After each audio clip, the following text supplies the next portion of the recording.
আকাঙ্ক্ষা করে বা আশা করে তাদের জন্য আল্লাহ রাব্বুল আলামিন 6টা পুরস্কারের কথা বলেছেন। কয়টা পুরস্কার বলেন তো সবাই?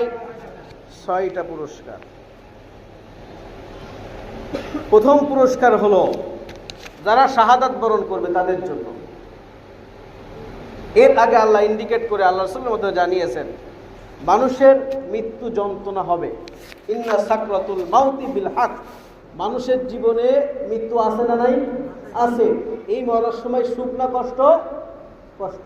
মৃত্যুর সময় কি হবে? কষ্ট হবে। কি হবে? কষ্ট হবে, নিঃসন্দেহে কষ্ট হবে। ইন্না সাকরাতুল মাউতি বিল হক, নিঃসন্দেহে নিঃসন্দেহে মৃত্যুর সময় মানুষ কঠিন থেকে কঠিনতর বিপদের সম্মুখীন হবে। আজকে যদি মানুষ তার মৃত্যুর অভিজ্ঞতা মানুষকে জানাই যাইতে পারত যে ভাই আমি এইভাবে মারা গেছি, এইটা যদি কোনো মানুষকে জানাইতে পারত, তো ওই জানানোর পরে যে মানুষ জানতো সে আর দুনিয়াদারি করার স্বাদ পেত না, থাকতো না, হারাই যেত। শুধু ওই মৃত্যু যন্ত্রণায় কিভাবে আমার মওত হবে। সম্মানিত উপস্থিতি, শাহাদাতের মৃত্যু কেন কামনা করব? আল্লাহ রাসূল সাল্লাল্লাহু আলাইহি ওয়াসাল্লাম বলেছেন যে ব্যক্তির শাহাদাতের মৃত্যু হবে তার কোনো মৃত্যু যন্ত্রণা হবে না। সুবহানাল্লাহ।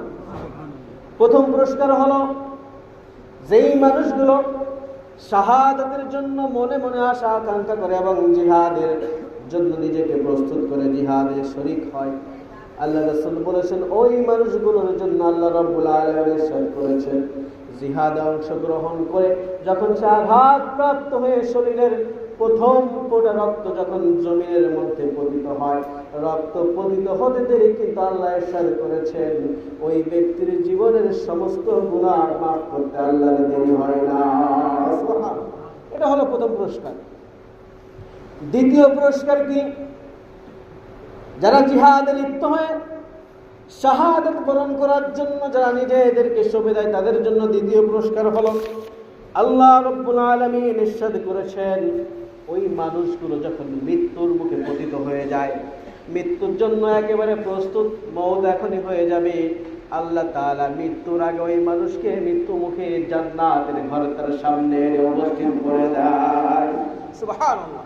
যে বলে তুমি মরে যাও, তোমার জন্য এই জান্নাতখানা আমি আল্লাহ রেডি করে রেখে দিয়েছি। সুবহানাল্লাহ। তৃতীয় নম্বরের পুরস্কার হলো এই পৃথিবীতে মানুষ মরে যাওয়ার পরে কবরের আযাব নির্ধারিত। কবরের আযাব নির্ধারিত, কিন্তু যেই মানুষগুলো শাহাদাত বরণ করবে আল্লাহ ইরশাদ করেছেন, আল্লাহ রাসূলের মাধ্যমে জানিয়েছেন ওই মানুষগুলোর কবরের কোনো আযাব আল্লাহ দিবেন না। সুবহানাল্লাহ। 4 নম্বর হলো কিয়ামতের ময়দানে সব মানুষগুলো যখন ভীতে সঞ্চরিত হয়ে থাকবে, না জানি আজকে আমার বিচার কি হবে, আমার আমলনামা কিভাবে আমি পাবো, কিভাবে আমার হিসাবটা হবে, যখন সব মানুষগুলো এরকম করে অপেক্ষায় থাকবে, ভয়ে ভীত হয়ে থাকবে, বিশ্বনবী ইরশাদ করেছেন কিয়ামতের ময়দানে শাহাদাত বরণকারী মানুষগুলোর কোনো ভয় থাকবে না, অর্থাৎ তাদের কোনো হিসাব আল্লাহ তাআলা করবেন না। সুবহানাল্লাহ।